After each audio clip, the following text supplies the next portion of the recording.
I am the owner of a dilapidated inn. Business has been tough, but I have a reason why I must protect this place. Just when I was about to give up, a penniless old woman with a story appeared. I've always been a burden.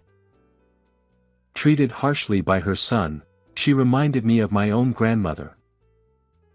And with a single word from her, unbelievable changes began to happen at my inn. My name is Zach O'Neill. No customers today either, huh? The inn I run is in shambles. Hardly anyone would choose to stay here. Even I think so. But this place is important, handed down to me by a mentor. I want to protect this place with all my heart, so I continue to run the inn. That mentor was my high school soccer coach. In my childhood, I lived with my grandmother and mother. With my mother busy with work, my grandmother was always there for me. She cooked, bathed me, and stayed with me until I fell asleep. Wrapped in her warmth, I never felt lonely. However, in 3rd grade, my grandmother passed away due to illness. Although my mother continued to work hard as the family breadwinner, we hardly spent time together. But thanks to my grandmother teaching me the basics of household chores, I managed fine. In my first year of high school, my mother suddenly passed away from a stroke. The coach, who took me in, let me stay in a room at the inn his father managed. After graduating high school, I left the inn and started working out of town. Then, at a soccer reunion 10 years later, I met the coach again. He told me he was about to close the inn he had inherited from his father after I left. Wanting to somehow keep the inn that had welcomed me in, I begged him to let me take over. It was on a pleasant autumn day, with a refreshing breeze, that I met the old woman named Barbara. Excuse me. While cleaning the entrance of the inn, bathed in the sunset, I heard a voice behind me. I turned to see a small elderly woman, probably around 70, standing there. "What can I do for you?" The old woman had good posture and wore neat clothes, carrying only a small shoulder bag, as if she was out shopping. Clearly, she wasn't a guest. I forgot my wallet. But I promised to pay later. Can you let me stay tonight? Well, sure. Her anxious expression turned to relief. Thank you. My name is Barbara. I was really in trouble. I remembered my grandmother. Though they didn't look alike, her gentle tone brought me comfort. I hurriedly put away the broom and showed her to a room. "You don't have much luggage." Barbara, with a sad expression, looked away. It's better to travel light. Sensing there was more to her story, I respected her privacy. She declined food, but I decided to eat dinner with her out of concern. With few ingredients available, I prepared a simple meal. You're young, but your cooking is quite gentle. Despite the simplicity, she seemed pleased. Barbara didn't talk much about herself, but listened to my stories with a smile, about my childhood, my mentor, and the inn. What's the concept of this inn? Concept? Why did I take over this inn? To share the warmth I felt here with others. The concept is a warm and welcoming space where you can feel at home. That's wonderful. She nodded approvingly. The next morning, I couldn't offer much hospitality, so there's no need to pay. Talking with you was more than enough for me. Thank you. Though surprised, she thanked me repeatedly before leaving. The inn's business didn't improve, and I decided to look for a job. Another unsuccessful interview. 2 months into job hunting, with no success, I sat on a park bench, holding a hot coffee, when someone sat next to me. Under a wide-brimmed hat, I recognized the profile. "Barbara?" She turned to my voice. "It's Zach, from the inn." Oh, Zach. You look different in a suit. Sorry I didn't recognize you. Dressed in a suit with styled hair, I looked different from the innkeeper she met. Next to her was a Boston bag. "Are you traveling?" Oh, this. Barbara patted the bag and shook her head. It's not a fun trip. I need to find a place to stay for a while. She sighed and looked sadly into the distance. "If my inn is okay, please stay as long as you need." Barbara looked at me with wide eyes. Thank you so much, again. She said, bowing her head apologetically. 2 weeks passed since Barbara started staying at the inn. To show her gratitude, she cleaned every corner. This shelf would be better over there. Her ideas transformed the inn into a much more pleasant space. One day, a luxury car stopped in front of the inn. A well-dressed man and woman got out, the man roughly saying, "Is an old woman named Barbara here?"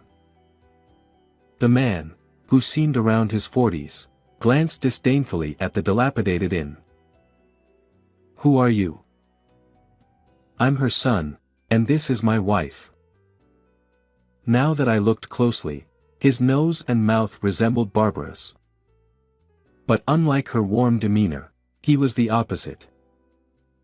"Can you keep her here? She's always been a burden." "I'll pay whatever it takes." What was he saying? Barbara was healthy and independent. Why did he despise her? Then the wife spoke up. "Barbara is just a nominal president. She travels and plays while we handle the office work. Honestly, I wish she would retire." Her eyes, behind sunglasses, were not smiling. "How can you talk about your family like that? Take care of her."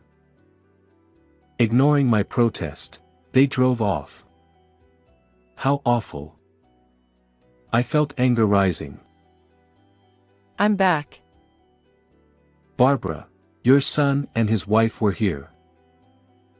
I didn't know how much to tell her and hesitated. Understanding my unease, she began to speak. I'm actually the president of a company with many branches.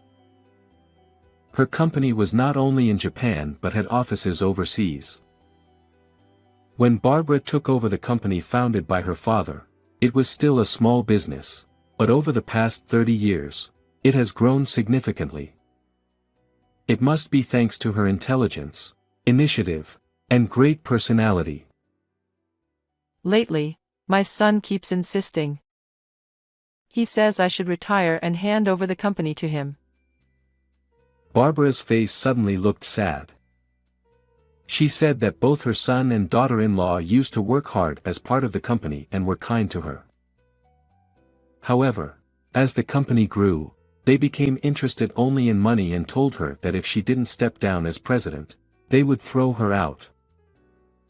In fact, they have already kicked me out twice. Both times, you helped me, Zach. Barbara laughed sadly. I felt nothing but anger towards her son and his wife, who didn't value family. "You can stay here as long as you like, Barbara." Thank you. I wish I had a son with a kind heart like yours. Her eyes were teary. One day, a foreigner visited the inn. "Excuse me." Hearing broken English, I, who couldn't speak any foreign languages, panicked. Oh? You came. "Yes.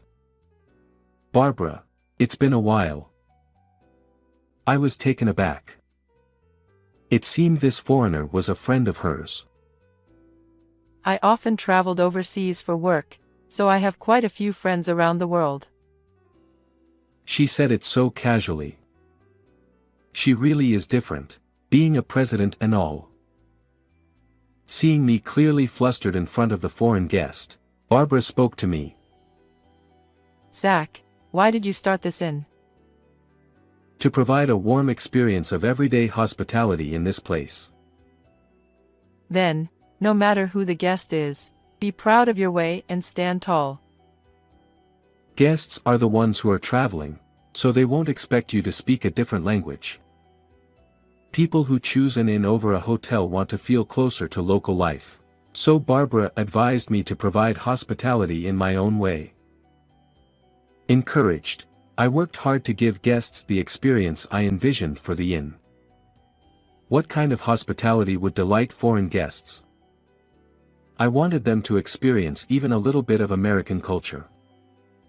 I was thrilled to have guests after a long time. That night, the three of us enjoyed American food and played American card games.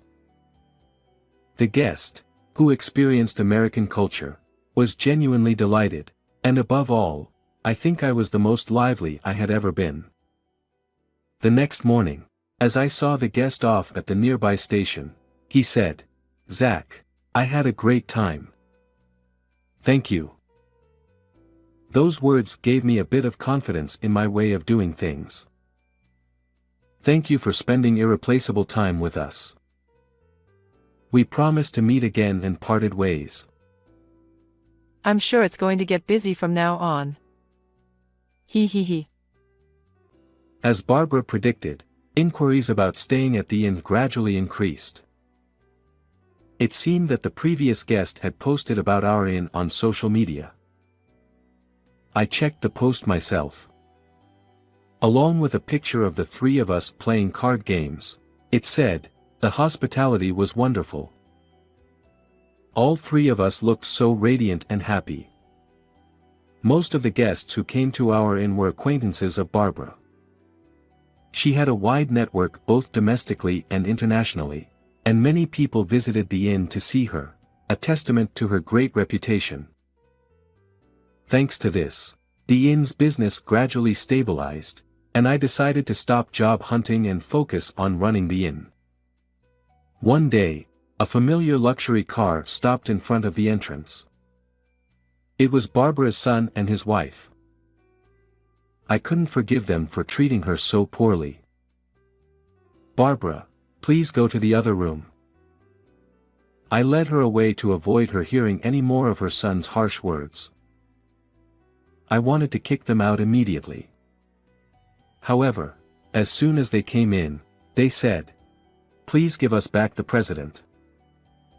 Unlike the last time, their arrogant attitude had disappeared. They explained that the company's management had started to decline significantly in her absence. I wasn't ready to be president yet. Her son looked remorseful. Barbara had grown the company significantly. Naturally, she must have a deep attachment to it. But the inn's success was undoubtedly thanks to her, and I wanted her to stay here forever. To be honest, the inn's business didn't matter. From the first time I met her, Barbara's grandmotherly warmth had saved me countless times. It felt like living with my beloved grandmother again, and my heart was fulfilled. I wanted to continue living with her as a family. As I pondered this, Barbara's voice rang out from behind. What nonsense are you talking about? I won't listen to someone who values money over their parent. Barbara rebuked her son and daughter-in-law. She explained the importance of valuing relationships, and showing consideration and respect to each person to succeed in society. The son and his wife left, dejected. After they were gone, Barbara, with her usual gentle smile, said, You have a wonderful heart. It'll be okay. Her words carried weight and gave me courage. Thanks to Barbara, I gained confidence. And afterward, I started expanding the inn to various locations with her. The concept remained the same, a space wrapped in warm hospitality of everyday life. It was actually my mentor's dream to expand the inn to various locations. Although my mentor had already passed away, I was determined to fulfill his dream. Keeping what I learned from Barbara close to my heart, I worked diligently with conviction. However, when we decided on the 5th inn location, Barbara succumbed to pneumonia and passed away. On the inn's website, where Barbara regularly blogged, condolences from friends around the world poured in. She truly was an amazing person. I had always relied on Barbara. I wondered if she had really been happy staying by my side. Now, I felt a pang of regret. Zach, long time no see. Turning around, I saw the man who first posted about my inn on social media. We promised to meet again, remember? Thank you for coming. I shook hands firmly with the man. I remembered the photo from when we played card games together. Back then, he, Barbara, and I had the brightest, most genuine smiles. Barbara must have treasured the days we spent together. Believing this, I returned to my work. Barbara, the other day, your friend came from Indonesia. Today is August 3rd, the anniversary of Barbara's death. Every year on this day, I visit her grave and update her on my life. Even after she passed away, her friends from around the world continued to use our inn. By the way, recently, someone asked if I was your son. I was so happy to be mistaken for her son. I told them that even though we're not related by blood, you're an important family member. They said that since we resemble each other, we must be family by heart. Barbara continues to live on in the hearts of her friends worldwide. Of course, she lives on in my heart too. I will strive to be like you, Barbara. So please continue to watch over me. Just like the bright summer sunshine, my future is bright and shining. How did you like this story? Don't forget to subscribe to our channel. See you in the next video.